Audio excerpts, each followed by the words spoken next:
جهانگیر خان اخر په لایو ویډیو کې حقیقت ښکاره کو چې هغه څنګه بیمار شوی او ولې د مرګ خبر خلکو خور کړی و. اخر جهانگیر خان ټول حقیقت سوشل میډیا او ملګرو سره شریک کړی دی. دوستانو د پښتو فلمونو مشهور اداکار جهانگیر خان که یو وړختی مسلسل د مرګ خبرونه چلیدل او ویل کېدل چې هغه د زړه د دورې د وجې رحمان هسپتال ته رسول شوی او بیا دا خبر هم راغی چې جهانگیر خان مړ شو او د زړه دوره یا بیماری پرې راغلی وه او د هغې د وجې ساه ورکړه. خو جهانگیر خان په یو لایو ویډیو کې یو ملګري سره خبرې کړې دي. جهانگیر خان نه پوښتنه شوې چې ستاسو د مرګ خبرونه خورېږي، تاسو دې باره کې څه وایې؟ هغه ویلي دي چې خلک زما د مرګ خبرونه چلوي، په دې چل باندې خپل ریټینګ زیاتوي او خپل ویوز زیاتوي. خو دا کار ښه نه دی ځکه زه هسپتال کې یم او بیمار یم، خو خلک زما د مرګ خبرونه شریکوي چې دا ډېر غلط کار دی. جهانگیر خان خپلو مینوالو نه د دعا غوښتنه هم کړې ده. دا ویډیو جهانگیر خان ورځ نیمه وړاندې کړې او ټول حقیقت یې بیان کړی دی. په دې باره کې جهانگیر خان تر اوسه ځان غلی کړی و، خو اخر یې حقیقت ښکاره کو او په لایو ویډیو کې ټولو ملګرو ته دا وښودل چې هغه ژوندی دی.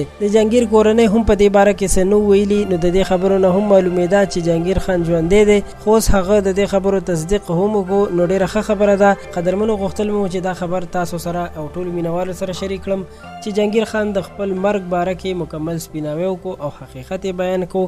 نو پکار دی چې نور دا موضوع پرېښودل شي او په دې باره کې نورې خبرې ونه کړی شي. زموږ چینل پښتو پوسټ در سره سبسکرایب کړئ. خوشحاله اوسئ.